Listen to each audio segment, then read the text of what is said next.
연애 예능에서 존경받을 수 있는 남자라는 말이 나오는 순간 이상하게도 사람들은 더 이상 그 말에 설레어하지 않는 것 같습니다.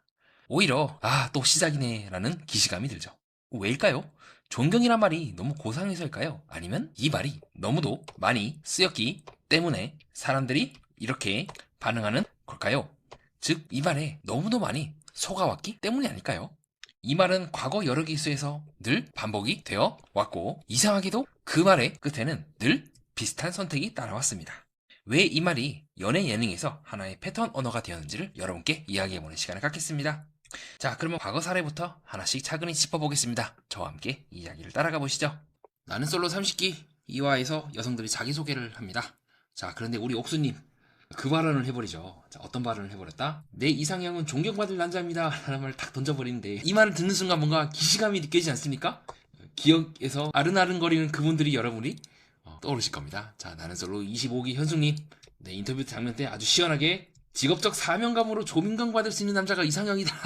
자, 이건 아무리 봐도 저는 전문직을 얘기한다고 생각하거든요. 자, 그리고 이쪽 분야에서 전무후무한 6인 플러팅, 그리고 최종적으로는 한의사 영호에게 돌진을 했던 우리 현숙님도 마찬가지였죠. 네, 자기소개 때 어떤 말을 했다? 전문적인 자기 분야에서 지식을 갖춘 남자에게 끌린다. 자, 패턴이 있습니다. 나는 솔로 4개 민박 12기 4개로 이제 들어오셨던, 자, 우리 백합씨도 존경받을 수 있는 사람이 이상형이었다. 배울 점이 있는 분이면 좋겠습니다 라고 해놓고는 실제 선택은 당시에 수의사였던 나는 솔로 24기 영수님을 선인상 선택을 했죠. 많이 어른거립니다. 자, 심지어는 이거는 여성뿐만 아니라 남성 출연자에게서도 정말 노골적으로 이렇게 얘기하는 경우가 간간히 생기거든요. 바로 누구다? 자, 대놓고 노골적으로 자기의 욕망을 숨기지 않고 드러내서 상당히 방송 당시에 욕을 먹었던 나는 솔로 29기 상철도 2화 때 자기소개가 끝나고 치킨을 딱 뜯으면서 그렇게 말합니다. 나는 해놓고 이왕이면 전문직을 만났으면 좋겠다. 노골적으로 이렇게 얘기한 건 또 처음이에요. 그래서 저는 개인적으로 이 발언은요, 답이 정해져 있는 발언이라 생각을 합니다. 뭡니까? 다 배울 점이 많다. 실제로 수의사, 전문직 약사, 29기 현숙님밖에 없었잖아요. 그리고 실제로도 현숙님한테 대신했고요. 뭐 그것이 나쁜 건 아니에요. 뭐 전문직을 이렇게 욕망한다는 게. 근데 문제는 이렇게 상철처럼 어느 정도 욕을 먹더라도 나는 그냥 솔직하게 계산기 때리겠다 하는 마인드가 아닌 배울 점이 많은 남자, 자기가 있는 그 전문적인 지식 분야에서 존경받을 만한 남자, 21기 현숙, 25기 현숙도 마찬가지로 약사의 영웅에게 한번 틀면서 빠꾸를 먹지 않았습니까? 뭔가 자꾸 아른거려요. 존경받을 남자들을 얘기한 그 여성들의 패턴이 실제로는 다들 전문직에게 가니까 사람들이 다들 그렇게 생각하는 거 아니겠습니까? 또 이야기 안 해? 보나마나? 또 전문직이겠지. 따라서 지금 30기 현숙님이 말하는 것도 사람들이 정말로 존경받을 만큼 괜찮은 사람을 욕망한다고나가 아니라 보나마나 또 전문직이겠지. 아니면 사회적으로 굉장히 인정받고 어떤 본인의 생존에 있어서 굉장히 유리한, 어떻게 보면 좀 약간은 커뮤니티에서 이거 보나마나 또 취집이다, 이거 또 설거지다 아니다 싶을 그런 오해를 살 수 있는 발언을 자꾸 이 옥수님과 그 이전의 출연자들이 계속해서 해왔단 말이죠. 그렇다고 해서 이 발언이 여성들에게만 해당되는 것도 아닌, 남녀를 떠나서 우리 상처를 대놓고 말했을 정도로 남녀를 떠나서 반복적으로 이루어지고 있는 말이라는 겁니다. 그 옥순의 이 발언이 어떤 의미인가에 대해서는 이거는 기존에 많은 출연진들이 했던 그 발언과 그냥 유사하다고 간략하게 말씀을 드리겠습니다. 그렇다면 여러분 입장에서는 그렇게 생각이 들겠죠. 그냥 솔직하게 얘기하면 안 되나? 왜 자꾸 이런 식으로 돌려 말하는 거야? 그리고 무엇보다 되게 이기적인 거 아닌가? 본인은 챙길 거 다 챙겨 먹고 전문직 욕망하고 말할 거 다 말하고 싶은 거 주머니에 두둑하게 챙기고 싶으면서 남들을 우아하게 보이고 싶고, 본인은 그렇게 뭔가 속물적이지 않아 보이고 싶고, 그 상반된 욕망이 충돌하면서 이런 발언을 자꾸 낳는 거 아닐까? 라고 생각을 할 수도 있을 것 같아요. 자, 거기에 대해서 제 생각을 여러분께 밝혀보는 시간을 갖겠습니다. 왜 일부 출연진들은 자꾸 이런 발언을 계속해서 눈살을 찌푸리게 하는 걸까요? 심지어 MC들도 나왔다 하면서 남자 입장에서 저런 발언 나오면 굉장히 골치 아픕니다라고 대놓고 타박을 줄 정도로 너무 대놓고 말한단 말이죠. 저는 그 이유에 대해서 다음과 같이 생각을 하고 있습니다. 첫 번째로, 노골적으로 지금 29기 상철처럼 말하게 되면요, 속물처럼 보일 리스크가 있습니다. 그렇기 때문에 그 리스크를 줄이고 본인의 브랜드성을, 이미지를 안전하게 지켜나가기 위해서 돌려 말하는 전형적인 방법이라고 보고 있습니다. 자, 근데 문제는 그거죠. 방송이라든가 너무 많은 사람들이 이 말을 반복하게 됨으로써 내성이 생긴 거예요, 사람들이. 그래서 두 번째 패턴이 생깁니다. 자, 바로 그게 뭐다? 내 이상적인 삶의 롤 모델은 나는 굉장히 화목하게 자랐기 때문에 친구같이 지내는 부모님이다 라는 두 번째 발언이 나오게 돼요. 그래서 첫 번째, 지금 이 발언이 더 이상 먹히지 않으니까 이 발언으로 넘어간 거예요. 왜냐? 화목한 가정일수록 그렇게 충분히 자녀를 전문직으로 보낼 만큼 재력적이라든가 여러 가지 사회적인 지위라든가 이런 부분이 탄탄할 거라고 하는 계산이 들어가 있지 않을까, 저는 그렇게 의심을 하고 있습니다. 자, 그렇기 때문에 이 발언은 첫 번째로 브랜드성을 유지하기 위한, 자신의 이미지를 유지하기 위함이고, 두 번째로 안전하게 여러 가지 간접적으로 그 사람을 평가할 수 있는 말들을 계속해서 던짐으로써 한번 필터링을 하고자 하는 목적이 아닐까 보고 있어요. 왜냐면 고무줄 같은 말이거든요. 저는 계속해서 이 존경받을 남자 전문직이라고 했지만요, 동시에 빠져나갈 구멍이 있는 말이기도 해요. 제가 옥순을 해봅시다. 전문직인 사람 만났어, 예를 들어서. 예, 만났는데 별로야. 그러면 그렇게 얘기할 수 있는 겁니다. 그렇게 존경심이 들진 않네요.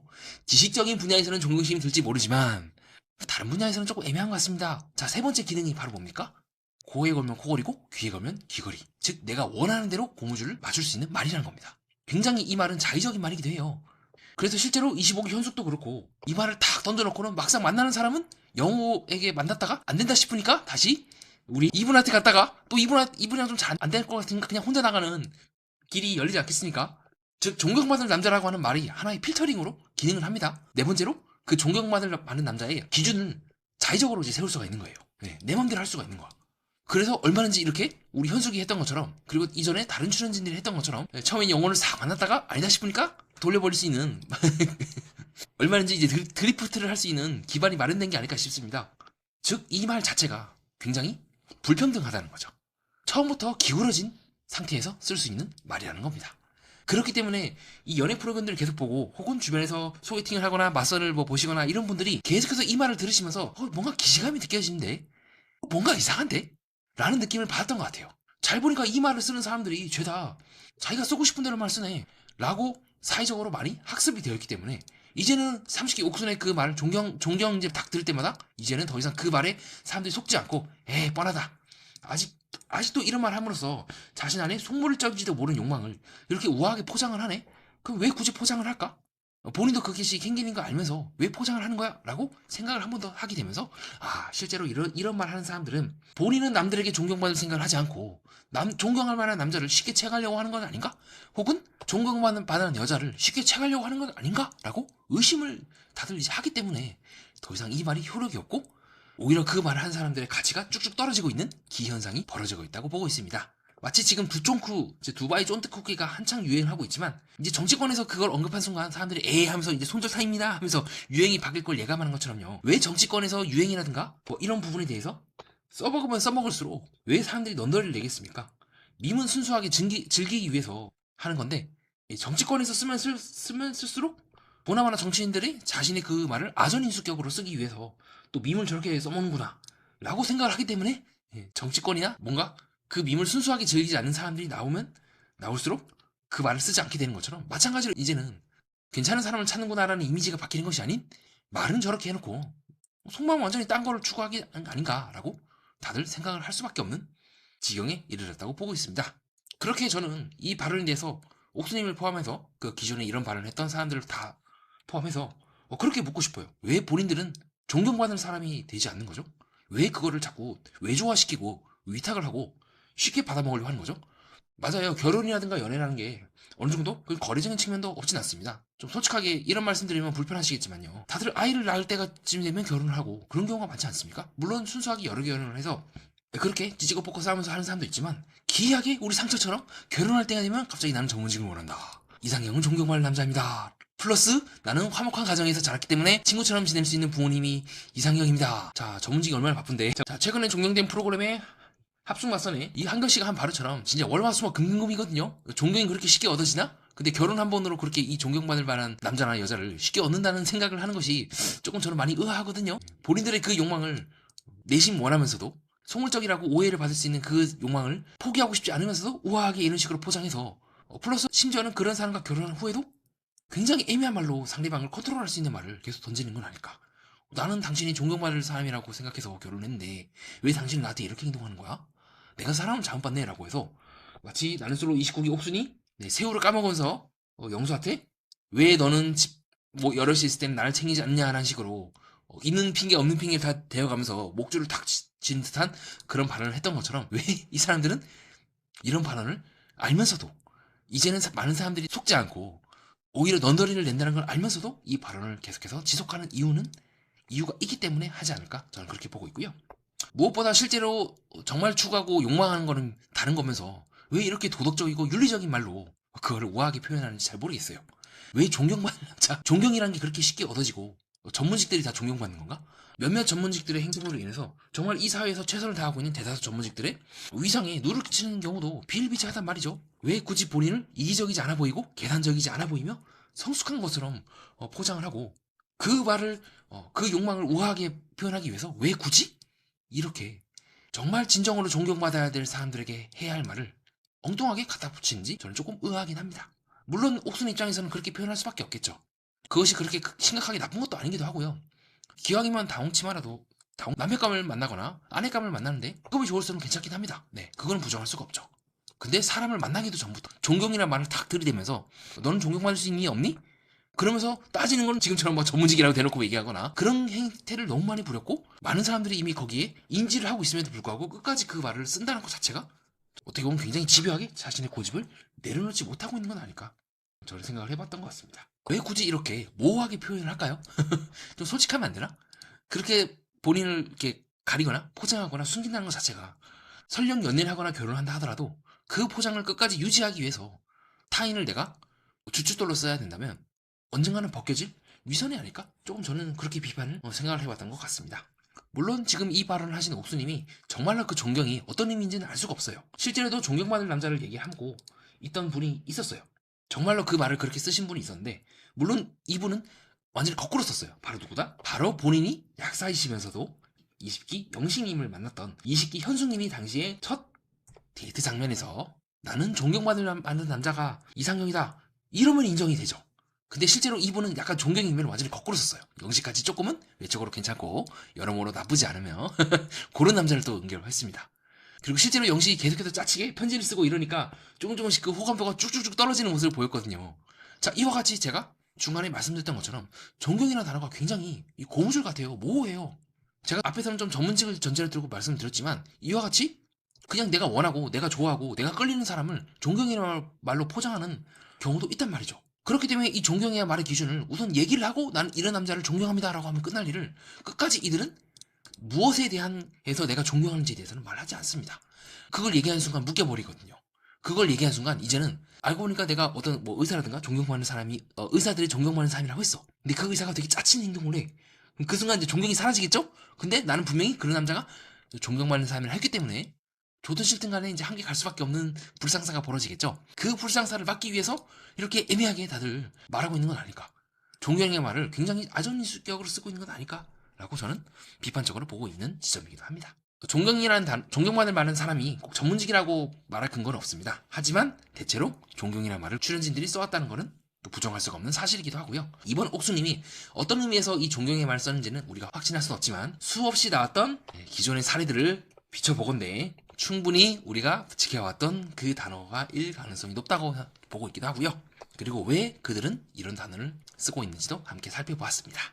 정리해보면 존경받을 수 있는 남자라는 말은 누군가를 높이 평가하는 말이 아니라 내 욕망을 안전하게 숨기기 위한 말로 기능해온 게 아닐까요? 그래서 사람들은 이 말을 들으면 들을수록 상대를 존중받는 존재로 느끼기보다 평가당하고 필터링 당하고 있다는 감각을 받게 됩니다. 연애에서도 삶에서도 마찬가지입니다. 우리가 쓰는 말이 상대를 설명하는 말 같아도 사실은 나 자신을 보호하기 위해 만들어진 언어일 수도 있다는 것. 그걸 한 번쯤은 이번 기회에 돌이켜보는 시간을 갖는 것도 괜찮을 것 같습니다. 그리고 제가 저번 동영상 때 정확하게 말하지 않은 부분이 있어서 정정히 사과의 말씀을 드리려고 하고요. 영자님에 대해서 의견을 주신 분이 계십니다. 아마 관련된 업종에서 일을 하신 분인 것 같고 저도 사실 이전에 공사판에서 오래 일하지 못했지만 노가다를 뛰다가 도망친 너무 힘들더라고요. 진짜 와 되게 존경하고 힘든 업무라는 걸 알고 있음에도 불구하고 제가 너무 경솔하게 영자님에 대해서 그리고 건설 현장에 대해서 쉽게 말씀드린 것 같아서 죄송하다고 말씀드리고 싶고요. 또 요분이 이렇게 영자님의 직업에 대해서 정확하게 정정을 해주셨습니다. 복잡한 도면을 이해하고 아마 이제 설계 이쪽이신 것 같아요. 건축이라든가 토목이라든가 제가 예전에 했던 일과 다른 부분이 있음에도 불구하고 제가 정확하게 알지 못하고 말씀드렸던 부분에 대해서 다시 한번 심심한 사과의 말씀을 드립니다. 다만 원래 제가 말씀드리고 싶었던 건 그건 것 같아요. 이제 변명이 아니라 제가 공사판이라든가 그 이후에 이제 공장에서 일도 해보고 노가다도 해보고 잡무도 해보고 뭐 전단지도 돌려보고 식당에서도 일해보고 빵도 만들어보고 하면서 여러 가지 일들을 하면서 느낀 바가 뭐냐면 결국 영향을 받더라고요. 그 부분이 저는 조금 좀 남성적이고 좀 남초 문화에 원치 않다 하더라도 매일매일 보다 보면 익숙해지거든요. 저도 예를 들어서 이제 하나의 예시가 뭐냐면 뭐 편의점 일할 때 그랬어요. 딱 보면 이 사람이 진상인지 아닌지가 드러나. 이 사람은 좀 그래도 친절하겠구나. 이 사람은 딱 봐도 진상이다. 아, 이 사람은 조금은 남녀를 떠나서 약간은 조금 번화가에서 일을 했다 보니까 그쪽 관련을 하고 있지 않을까? 이게 느껴져요. 그만큼 익숙해져요. 그리고 저도 모르게 그 서비스업의 그 특유의 그 웃음이라든가 얼굴이 변하게 됩니다. 마찬가지로 빵집에서 일했을 때도 그렇고, 예, 몸으로 이렇게 몸을 많이 쓰는, 저는 이제 몸을 때운다 해요. 왜냐면 이제 저도 그 일을 해봤기 때문에 무시하는 표현이 아니라 그 누구보다도 잘 아는 거니까. 예, 제가 빵 만들 때 진짜 너무 힘들었거든요. 뭐 20kg나 10kg짜리 반죽을 계속 쳐야 돼요. 예, 그 일을 하다 보면 자연스럽게 거기에 맞게 이게 사람이 적응이 됩니다. 저는 영자님도 비록 이제 하시는 일은 이제 관리하고 이해하지만 전체적인 분위기는 맹모삼천지교라는 말처럼 영향을 받을 수밖에 없다는 점을 원래는 그거를 이제 말씀드리려고 했는데 제가 경솔하게 제대로 설명을 못 드린 것 같고 또 제 방송을 보시는 분들이 오해를 할 수 있는 발언을 했던 것 같아요. 그래서 다시 한번 영자님과 관련된 그 업무를 하고 계신 분들께 심심한 사과의 말씀과 더욱더 철저하게 영상을 준비해서 이런 일 없도록 노력하겠습니다. 지적해 주신 요분 다시 한번 감사드리고요. 또 제 동영상은 이와 같이 여러분들이 함께 채워나가는 부분도 많습니다. 그래서 앞으로도 꼭 제 의견에 동의하실 필요가 없으니까 다양한 의견 남겨주시면 진심으로 감사하겠습니다. 이상 끝까지 들어주신 여러분 진심으로 감사드리고요. 다음 시간에는 아마 이화를 함께 총정리해보는 시간을 가질 것 같고요. 다음 동영상은 좀 더 재미있고 유익하고 뜻깊은 내용으로 준비하도록 하겠습니다. 이상 정신분석 매니아였습니다. 감사합니다.